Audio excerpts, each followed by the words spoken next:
ఉద్యమాలకు పుట్టిన ఊరు పెట్టిన ఊరు వడ్డపాడు. అదే శ్రీకాకుళం జిల్లా పలాస కాశీబుగ్గ మున్సిపాలిటీ సమీపంలో ఉన్నటువంటి పలాస మండలంలో బొడ్డపాడు గ్రామం అయితే ఒక స్ఫూర్తిదాయకమైనటువంటి గ్రామం. ఆ గ్రామంలో అంగన్వాడీ కేంద్రం గత కొన్నేళ్లుగా ఇక్కడ ఉన్నప్పటికీ ఆ కేంద్రంలో పనిచేస్తున్నటువంటి అంగన్వాడీ టీచర్గా కొనసాగుతున్నటువంటి దానమ్మ ఎవరైతే ఉన్నారో ఆవిడకి గత 2 సంవత్సరాల క్రిందట యాక్టివ్ సూపర్వైజర్గా కూడా పదోన్నతి మీద ఆవిడ ఇక్కడైతే పనిచేసే పరిస్థితి. కానీ గత కొద్ది రోజులుగా తనను వేధిస్తున్నారు, వేధింపులకు గురి అవుతున్నాననే చాలా బాధతో అయితే మీడియాకి ఈరోజు ఆశ్రయించడం జరిగింది.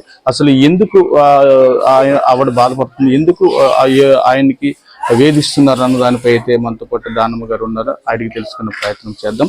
చెప్పండమ్మా, ఈ రోజు మీకు వేధిస్తున్నారు, వేధింపులకు గురి అవుతున్నారు, మనక్షోభానికి మనస్తాపానికి గురి అయ్యారన్న విషయం తెలుసుకుని మీ దగ్గర రావడం అయితే జరిగింది. అసలు ఎవరు వేధిస్తున్నారు, ఎందు గురించి వేధిస్తున్నారు? అందరికీ నమస్కారం సార్. నమస్కారం అమ్మ. ఆడపిల్ల నాలాంటి ఆడపిల్లకి అందరికీ నమస్కారం. నేను వేధింపు గురవుతున్నంటే నేను బొడ్డపాడులో 30 సంవత్సరాలుగా 31 సంవత్సరం అంగన్వాడీ టీచర్గా పనిచేస్తున్నాను.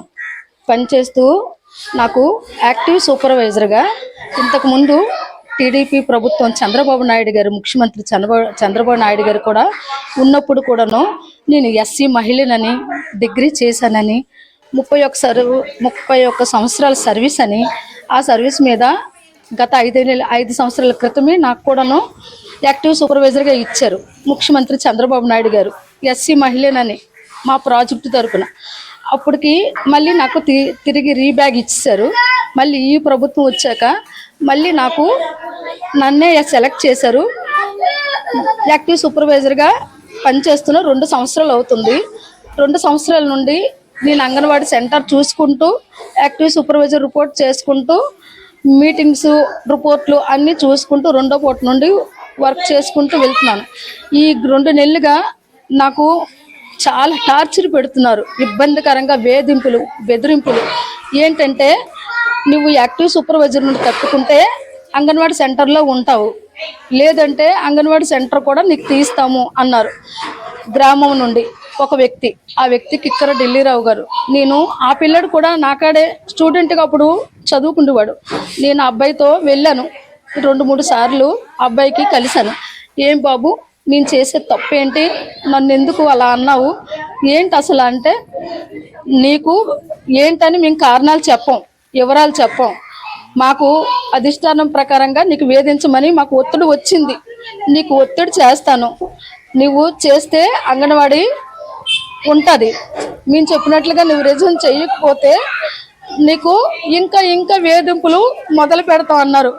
అప్పటికి తన ఇంటికి వెళ్ళి తను చెప్పిన ప్రదేశాలకల్లా వెళ్ళి కలవడము, తిరగడం మొదలు పెట్టాను. రాత్రిపూట కూడా నాకు పలానా దగ్గరికి రా, మాట్లాడాలి అని పిలిచారు. 5వ తేదీన రాత్రి 10 గంటలప్పుడు కూడా వెళ్ళాను.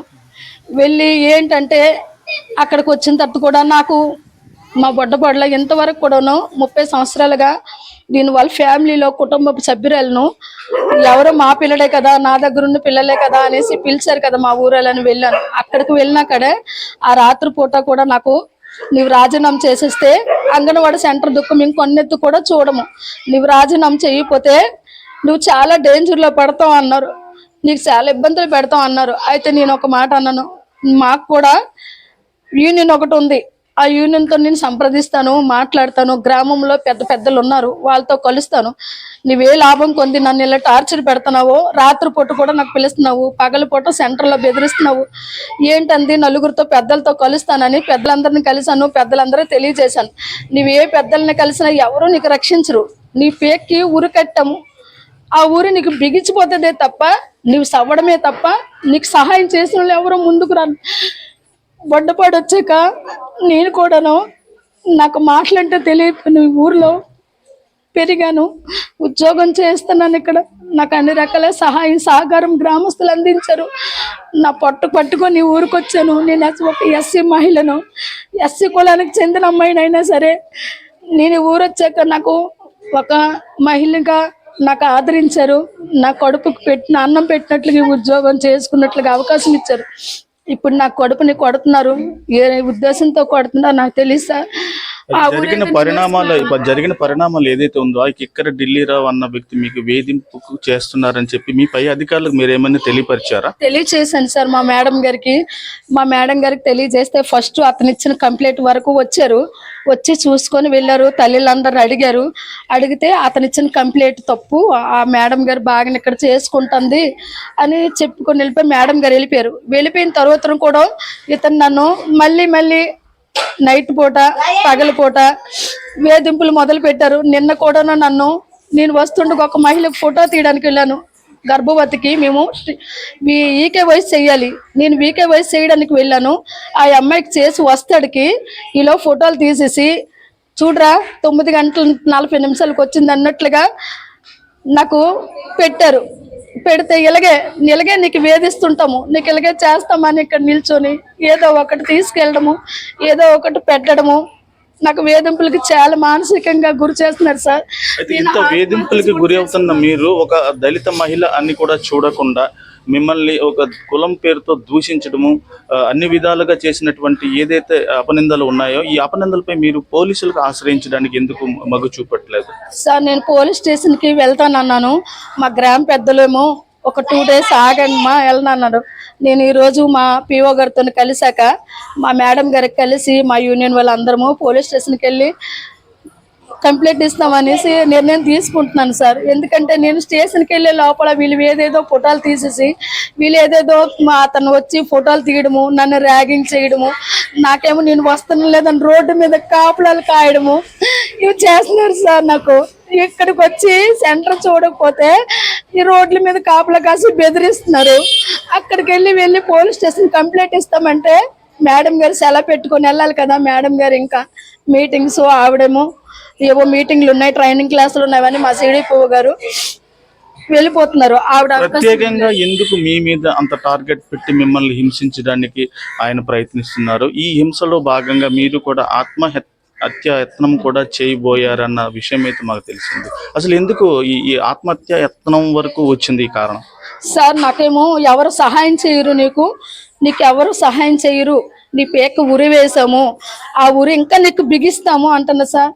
అదేదో ఈ ఊర్లో నేను పని చేశాను, ఈ ఊరు వాళ్ళే నాకు కడుపు నింపారు, ఈ ఊర్లే నాకు కడుపు కొడుతున్నారు అనేసి వాళ్ళెందుకు పేకకు నాకు ఉరి వేయాలి, నేనే ఉరి వేసుకుంటానని వేసుకున్నాను సార్.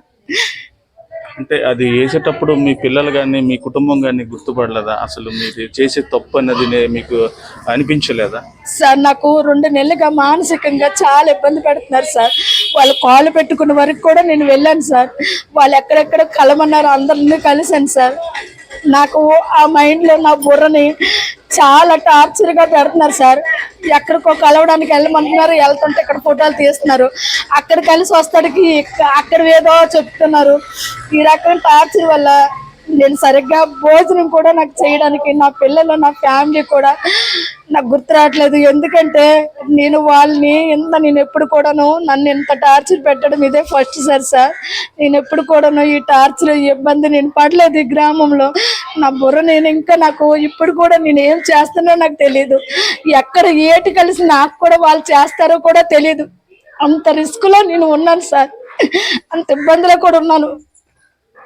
అది ఇక్కడ పరిస్థితి చూసుకున్నట్లయితే తన 30 సంవత్సరాల ఎక్స్పీరియన్స్ ఉన్నప్పుడు కూడాను 30 సంవత్సరాల పాటుగా ఇక్కడ ఉన్నటువంటి పిల్లలకి సేవలు అందించినప్పుడు కూడాను గత 2 సంవత్సరాలుగా ఆవిడకి వచ్చినటువంటి పదోన్నతి ఏదైతే యాక్టివ్ సూపర్వైజర్గా వచ్చినటువంటి ఆ పదోన్నతిని తక్షణమే విడిచిపెట్టాలి, లేదంటే అంగన్వాడీ పోస్ట్ కూడా నీకు ఉండదు అని చెప్పి ప్రత్యేకంగా ఈ స్థానికుడే కిక్కర ఢిల్లేశ్వర్ అన్న వ్యక్తి అయితే తనకు 5 రోజులుగా నరకయాతన చూపిస్తున్నారని, అన్ని విధాలుగా ఆయనకి ఇబ్బందులు గురి చేస్తున్నారని, నీకు మెడకు ఉరితాడు చుట్టి ఉంచాము, నీకు ఇకపైన టార్చరే ఉంటుందని చెప్పి ఆ మహిళలను అయితే టార్చర్ చేసే పరిస్థితి కనిపిస్తూ ఉంది. వీడియో జర్నలిస్ట్ జగన్తో సురవ్, SRTV, బొడ్డపాడు.